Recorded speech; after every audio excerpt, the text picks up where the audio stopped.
신은 실패자였지만 마지막 보스를 물리치고 모든 사람들을 구하고 그들의 생명을 구하기 위해 세계에서 가장 강력한 검사가 되기 위해 훈련했습니다. 안녕하세요, 저는 체리입니다. 이 비디오를 시작하기 전에 구독자들께 감사의 인사를 드리고 1000 구독자 목표에 도달하는 데 도움을 요청하고 싶습니다. 이제 매우 조금만 남았어요.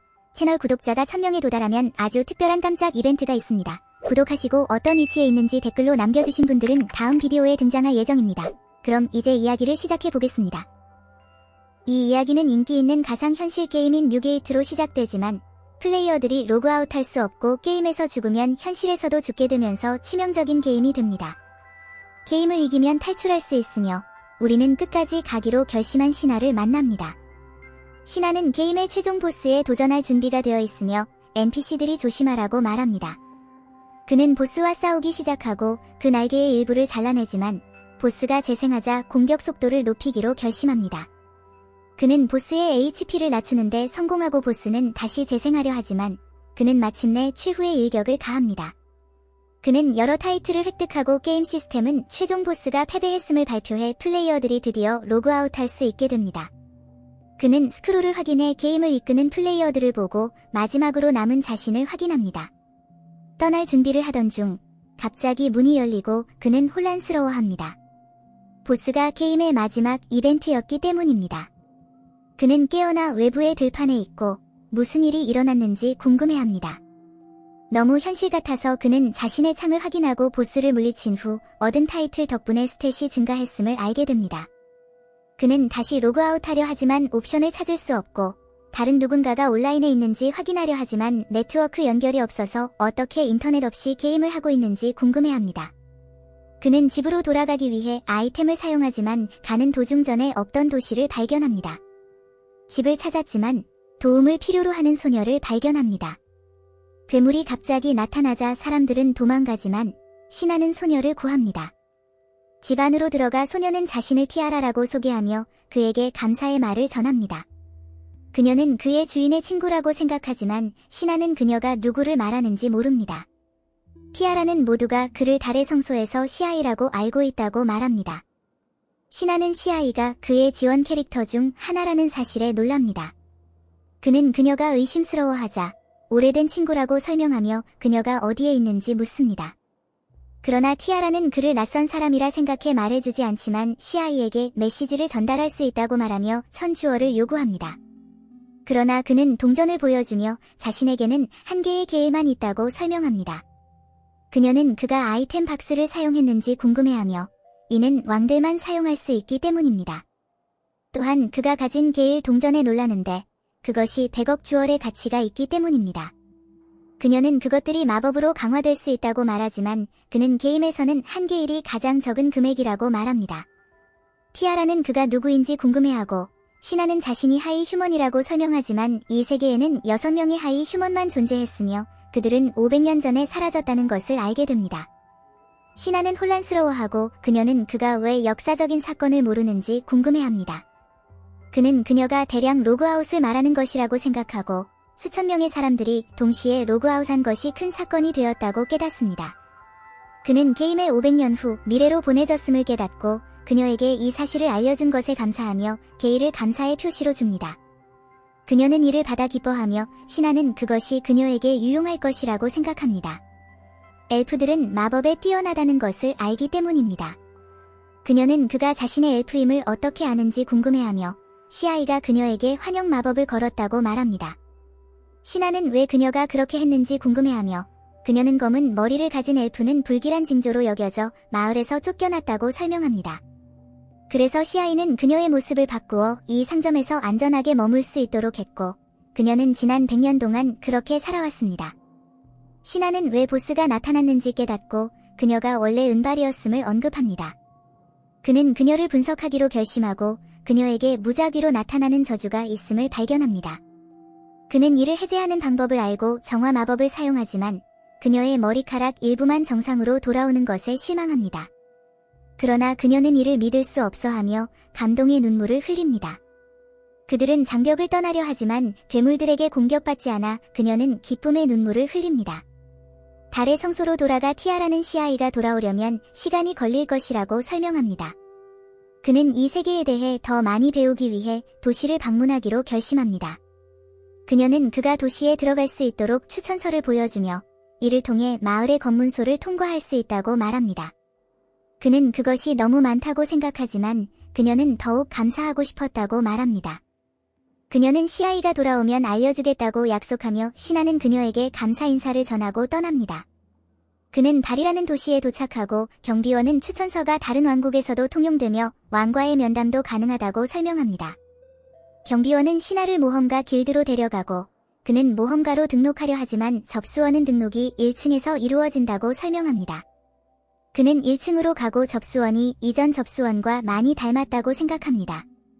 그녀는 이전 접수원이 자신의 쌍둥이 동생 셀리카이며 자신은 실리아라고 설명합니다. 그는 모험가 카드를 기다리며 셀리카가 음식을 가져오자 먹기 시작하지만 그녀가 계속 그를 바라보자 무슨 일인지 궁금해합니다. 그녀는 그의 추천서를 확인하고 싶어하며 신하는 길드마스터가 바로 뒤에 있다는 사실을 알게 됩니다. 그들은 이야기를 나누고 남자는 자신을 바를루라고 소개합니다. 그는 신하의 추천서 옆에 다른 추천서를 놓고 그것들이 공명하는 것을 보며 그것이 진짜임을 알게 됩니다. 그는 추천서가 많은 장소에 접근할 수 있는 가장 신뢰할 수 있는 신분 증명서이기 때문에 많은 사람들이 훔치려 한다고 설명합니다. 그것이 잘못된 사람의 손에 들어가면 재앙이 될 것이므로 보호할 수 없다면 파괴하라고 요청합니다. 그러나 신하는 티아라가 그를 믿고 맡긴 것이기 때문에 괜찮다고 안심시킵니다. 바를루는 이를 듣고 기뻐하며 그들이 모두 성소에서 인정받은 사람들이기 때문에 잘 지낼 것이라고 생각합니다. 다음 날 그는 모험가 카드를 받으러 가고 셀리카는 그가 새 옷을 입고 있는 것을 보고 그는 자신의 다른 옷이 하급 모험가에게 너무 화려하다고 생각합니다. 그녀는 길드 카드를 주며 G등급에서 시작하여 SS등급까지 올라갈 수 있으며 2등급 높은 임무만 수락할 수 있다고 설명합니다. 신하는 약초 채집 임무를 맡고 그녀에게 작별 인사를 전합니다. 셀리카는 그가 다른 사람들과 다르다고 생각합니다. 신하는 숲에서 몇 시간 동안 찾았지만 아무것도 찾지 못해 좌절하고 게임에서 이 임무는 초보자를 위한 것이었다고 기억합니다. 그는 레이더에서 적을 발견하고 가보니 레벨 359의 해골 얼굴잭을 발견합니다. 그는 부서진 마차를 발견하고 무시할 수 없어 공격하기로 결심합니다. 왜 언데드가 빛의 검을 들고 있는지 궁금해하며 그것이 독특한 몬스터라고 생각합니다. 그는 다시 공격하지만 효과가 없어 보이고 그의 검은 이미 손상되었습니다. 그래서 다른 선택의 여지 없이 한 개를 해제하고 다시 돌진합니다. 이번에는 한 방에 몬스터를 제거합니다. 검은 멀리 날아가고 그는 그것을 원했기 때문에 후회합니다. 몬스터는 보석을 떨어뜨리고 그는 그것을 받아들이기로 결정합니다. 검은 성에 착륙하고 경비원들은 무슨 일이 일어났는지 궁금해합니다.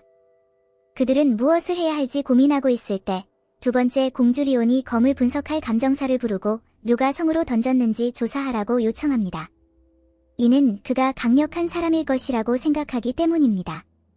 신야는 도시를 거닐며 부상당한 병사들을 보게 됩니다.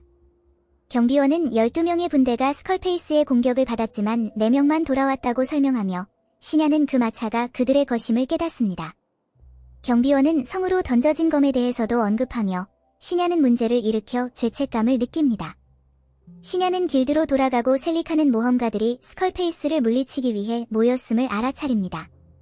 그러나 신야는 이미 스컬페이스를 죽였다고 밝히며 그것이 떨어뜨린 보석을 보여줍니다. 셀리카는 믿을 수 없다는 듯 소리치며 한 사람이 스컬페이스를 물리칠 수 없다고 말합니다. 셀리카의 동료 앨리스가 갑자기 나타나고 셀리카는 신야가 스컬페이스 잭을 물리쳤다고 설명합니다. 그러나 신야는 스컬페이스의 장비가 많지 않아서 증거가 없다고 설명합니다. 앨리스는 스컬페이스의 장비는 랭크 B 장비라도 작은 재산 가치를 지닐 수 있다고 생각합니다. 앨리스는 셀리카에게 보석을 분석하라고 부탁하며 그것이 스컬페이스의 만화를 포함하고 있어야 한다고 말합니다. 신야는 스컬페이스의 빈도가 얼마나 되는지 궁금해하며 앨리스는 북부숲에서 많은 사람들이 몬스터들 때문에 목숨을 잃으며 죽은 자의 영혼이 만화와 합쳐져 언데드를 만들어낼 완벽한 환경을 조성한다고 설명합니다. 그러나 숲에는 만화가 많지 않아서 강력한 언데드는 없을 것이라고 합니다. 신야는 그것이 예외임을 깨닫고 그것의 레벨이 359였음을 밝히며 이는 둘 다 충격을 받습니다. 셀리카는 보석을 분석하러 달려가고 앨리스는 만약 이 말이 사실이라면 그는 랭크 A 그룹보다 강력하다고 설명하지만 시냐는 주목받고 싶지 않기 때문에 비밀로 해달라고 부탁합니다. 그는 식당으로 가서 기다리는 동안 셀리카는 자리가 꽉 차서 누군가와 테이블을 공유해야 한다고 설명합니다. 전설의 창, 베놈을 가진 남자가 나타나 그 옆에 앉아 자신을 에이비스라고 소개합니다. 에이비스는 시냐가 새 모험가라고 가정하지만 그가 평균 이상임을 알아차립니다. 시냐는 세 번째 날이라고 설명하며 시골 출신이라 많이 알지 못한다고 말합니다. 에이비스는 그것이 그가 자신을 두려워하지 않는 이유라고 생각하며 사람들이 그를 뱀파이어라고 부르는 이유는 그가 많은 언데드를 사냥하기 때문이라고 말합니다. 시냐는 그가 창백하기 때문인지 궁금해하며 모두를 긴장하게 만듭니다. 그러나 에이비스는 웃으며 진짜 이유는 그의 창이 생명을 빨아들이기 때문이라고 설명합니다. 실리아는 음식을 가져와서 함께 식사를 즐깁니다. 그는 나중에 도서관에 가서 500년 전의 영광의 쇠퇴에 대해 연구하지만 이에 대한 기록은 많지 않습니다. 한편 바를루는 스컬페이스에 대해 이야기하기 위해 만나고 누가 잭을 물리치고 그 장비를 수집하지 않았을지 궁금해합니다. 앨리스는 그것이 인상적이지 않다고 설명하지만 노이는 추천서를 받은 사람들이 이상하다고 생각합니다. 그들은 스컬페이스가 물리쳐진 날검이 성으로 던져졌다고 언급하며 두 사건이 관련이 있는지 궁금해합니다. 바를루는 그 검이 어떻게 생겼는지 궁금해하며 밤에 알디가 그 검이 길이가 2m에 달하는 마법 강철로 만들어졌으며 빛의 속성을 가진 마법검이라고 설명합니다. 이는 국가 보물만큼 강력하다고 말합니다. 바를루는 놀라며 그것이 전설적인 무기임을 깨닫고 알디는 그런 검으로 몬스터를 물리친 사람을 무시할 수 없다고 생각합니다. 시냐는 광장에서 꼬치를 먹으며 자신을 쳐다보는 소녀를 발견하고 음식을 제안합니다. 그녀는 거지가 아닌 것처럼 보입니다. 소녀는 타이거 타입이고 자신을 멜리라고 소개하며 음식을 감사해야 합니다. 에이비스가 갑자기 나타나 멜리가 교회에서 온 고아라고 설명하며 그녀가 도망치면 항상 찾아야 한다고 말합니다. 시냐는 집에 가기로 결심하지만 멜리는 시냐에게 다가와 그의 귀에 속삭입니다. 밤에 시냐는 멜리가 왜 숲에서 여우를 구해달라고 했는지 궁금해합니다. 그는 시아이가 돌아올 때까지 좋은 소일거리가 될 것이라고 생각하지만 티아라에게 메시지를 남기는 것을 잊었다는 것을 깨닫습니다. 그래서 달의 성소로 가서 티아라에게 시아이에게 검을 보여달라고 부탁합니다. 그녀가 검을 보았을 때 그것은 자신과 시아이 또는 그들이 지정한 사람만 사용할 수 있다고 설명합니다. 그녀는 그것이 강력한 고대 무기임을 깨닫고 실제로 그것을 두려워합니다. 시냐는 그것이 재료 때문이라고 생각하며 그것을 만들기 위해 물리친 몬스터들을 언급합니다. 그러나 티아라는 왜 그가 전설적인 몬스터에 대해 계속 이야기하는지 궁금해합니다. 그는 어쨌든 그것을 안전하게 보관해달라고 부탁하며 어디에 있든지 연락할 수 있는 편지를 줍니다. 그녀는 왜 직접 시아이에게 보내지 않는지 궁금해하며 그는 시도했지만 계속 실패했다고 설명합니다. 그는 그녀와 함께 그것을 사용해보며 그녀가 편지를 받는 것을 확인하고 시아이를 이 새로운 세계에서 아직 만나지 못했기 때문이라고 생각합니다. 티아라는 더 많은 편지를 요청하며 마법사가 되어 그 아이템을 연구하고 싶다고 말합니다. 그는 괜찮다고 생각하며 더 많은 편지를 주고 떠납니다. 그는 숲의 북부로 가서 여우를 찾으려 걷다가 사당을 발견합니다. 그는 계속 가지만 갑자기 무언가를 느끼고 건물 안에서 작은 여우를 발견합니다. 여우가 독 효과와 저주를 가지고 있음을 알게 됩니다. 그는 즉시 그것을 치유하지만 이는 언데드 군대를 부활시킵니다. 그는 창을 소환하여 해골들을 제거하기 시작합니다. 그는 모든 것을 처치하지만 동상들이 부서지며 두 마리의 악마가 나타납니다. 그는 이전에 이런 몬스터들을 본 적이 없으며 그것들의 레벨은 674입니다. 그들은 그를 공격하지만 그는 피하고 섀도우 바인딩이라는 기술을 사용합니다. 그러나 그들은 탈출하기 위해 커튼을 풀어놓습니다. 그는 아무것도 볼 수 없지만 늑대들은 계속 그를 공격합니다. 여우가 갑자기 그에게 무언가를 보여주며 그가 있던 마법진을 발견합니다. 안개가 그곳에 들어오지 않아서 그는 기술을 사용할 수 있습니다. 늑대들이 그에게 돌진하지만 그는 바인딩 보호를 사용하여 한 번에 제거합니다. 안개가 걷히고 여우가 그의 팔에 뛰어듭니다. 그는 그것이 어떤 종족인지 궁금해하며 게임에서 가장 강력한 몬스터 중 하나인 원소 몬스터임을 발견합니다. 그는 아기 버전을 들어본 적이 없지만 함께 가고 싶은지 물어보고 여우는 그의 머리로 뛰어오릅니다. 그는 그것이 자신을 이해한다는 것을 깨닫고 게임과 다른 점들을 알게 됩니다. 한편 시아이는 티아라의 편지를 받고 그녀가 이 마법 아이템을 어떻게 얻었는지 궁금해하며 그녀의 주인에 대해 알게 되어 놀랍니다. 시냐는 길드에서 원소를 숨기는 것이 더 낫다고 생각합니다. 그래서 그는 그것과 계약을 맺자고 제안합니다. 그는 그것이 테이머와 몬스터 사이의 파트너십과 같으며 몬스터의 레벨과 종을 숨길 수 있어 항상 함께할 수 있다고 설명합니다. 여우는 흥분하는 것 같아서 시냐는 계약을 맺고 상징이 둘 다에게 나타납니다. 그는 또한 그녀의 이름을 유즈하라고 지었고 그녀는 그것을 좋아하는 것 같습니다. 그는 티아라에게서 메시지를 받습니다. 티아라는 샤이와 대화를 나눴고 응답을 기다리고 있습니다. 그는 이 소식에 기뻐하며 길드로 갑니다. 그는 숲에서 발견한 언데드 군대에 대해 보고하고 이를 찾습니다. 그는 교회 근처의 고아원에서 인물을 발견하고 등급이 없어서 특별한 요청일 것이라고 생각합니다. 또한 미리가 그곳에 살고 있다는 것을 기억하고 그녀를 방문하기로 결정하고 이를 맞습니다. 그는 교회에 도착하여 트리아라는 여성을 만납니다. 그녀는 그가 이를 위해 왔는지 묻고 그는 그렇다고 확인하며 미리도 언급합니다. 그들은 미리를 만나는 방으로 가고 그녀는 흥분하며 그를 껴안습니다. 트리아는 그가 나쁜 사람이 아니며 미리가 그렇게 누군가에게 애착을 갖는 것은 오랜만이라고 생각합니다. 시냐는 미리에게 이것이 그녀가 언급한 여우인지 묻고 그녀는 그렇다고 확인하며 감사를 표합니다. 그는 유즈하에게 미리 덕분에 그녀를 구할 수 있었다고 설명하고 그녀는 감사해합니다. 그는 트리아에게 요청에 대해 묻고 그녀는 그것이 기술 계승자에 관한 것이라고 언급합니다. 그는 이제 사람들에게 기술이 거의 없다는 것을 깨닫습니다. 그녀는 그가 가르칠 기술을 찾고 있다고 설명하고 그는 그것이 치유나 독과 관련이 있는지 궁금해하지만 그녀는 정화라고 밝힙니다. 그녀는 그것을 찾기 어렵다는 것을 알고 있지만 시냐의 반응에 놀라고 그가 그것을 가르칠 수 있다는 것을 알게 됩니다. 하지만 시냐는 조건을 내세우며 미리의 능력에 대해 알고 싶고 교회에서 어떤 정보든 공유해주기를 원한다고 말합니다. 그는 더 많은 정보를 필요로 하기 때문입니다. 그녀는 주저하지만 미리는 시냐가 문제가 없다고 설명하고 그녀는 그의 조건을 수락합니다. 트리아는 미리의 능력에 대해 이야기하며 그녀가 별의 작곡가라는 타이틀을 가지고 있으며 결코 실패하지 않는 예언을 한다고 밝힙니다. 시냐는 그것이 강력한 능력임을 알고 많은 사람들이 그것을 이용하려고 할 것이라고 언급하지만 그녀는 모두에게 그것에 대해 신중히 말하라고 했다고 확신시킵니다. 그녀는 한 모험가가 고아원을 돕는다고 말하고 시냐는 그가 아이즈에 대해 이야기하고 있다는 것을 깨닫습니다. 그녀는 모두가 그를 두려워하기 때문에 아이들이 안전하다고 설명합니다. 시냐는 기술을 가르칠 준비가 되었지만 그녀는 그것을 배울 사람이 자신이 아니라고 설명합니다. 그녀는 전 사제의 손녀가 그것을 배우기를 원한다고 말합니다. 나중에 트리아는 시냐를 불러 아이들과 함께 있는 것을 보고 전 사제의 손녀를 소개합니다. 그녀는 자신을 라시아라고 소개하지만 혀를 깨물고 트리아는 그녀가 서투르지만 열심히 일한다고 설명합니다. 그들은 이야기를 나누기 시작하지만 아이즈가 갑자기 등장하여 누가 이를 맡았는지 알아내고 시냐가 그것을 수락한 것을 발견합니다.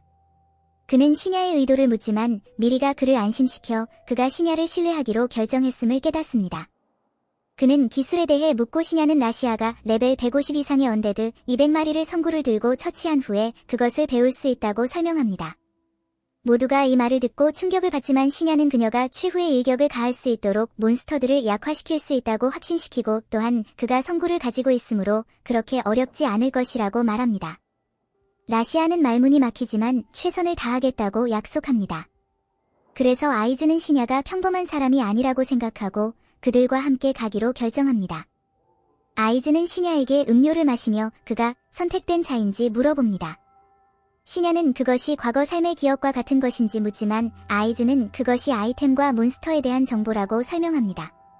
시냐는 자신이 선택된 자가 아니라고 생각합니다. 시냐는 아이즈가 돌보고 있다고 생각하며 그가 고아원을 보호하는 영웅이라고 생각합니다.